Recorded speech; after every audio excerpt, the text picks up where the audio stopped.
कैसे मनाए, राजा हो तोहके कैसे मनाए।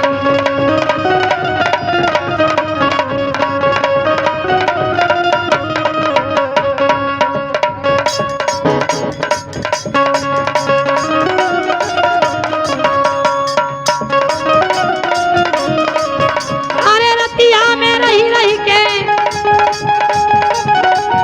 अरे रतिया में रही रही के आवे ओ भाई, सैया हो तो के कैसे मनाई, राजा हो तोहके कैसे मनाई। ए मुस्कान जी का हो कहो ये तनी झगड़ा ना होखे के चाहिए, कैसन बड़ी बिलापा होता। सही खलुआ।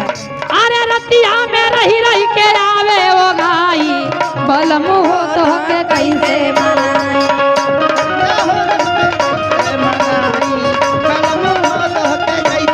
बीतल बचपनवा के आई जवानी, बचपनवा के आई जवानी।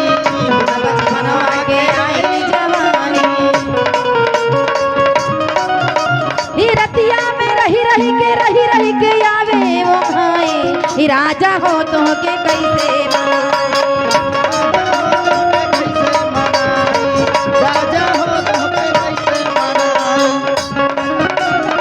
लेकिन कहत तानी अपने राजा जी से कही दो कि हा हमारा पातर बलमुआ हो,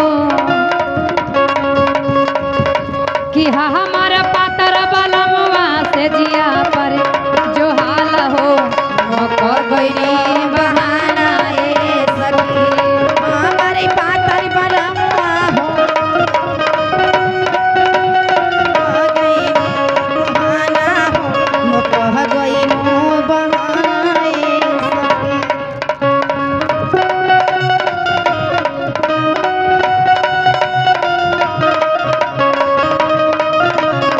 कहमनी कारण ऋषि अइले,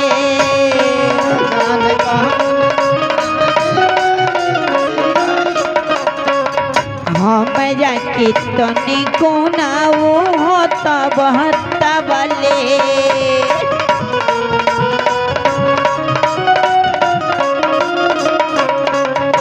ना जाने कवनी कारण ऋषि अइले, हमरा के तनी कोनाओ होता बहता बले। कि देख के गुस्सा उन्हें करी हो,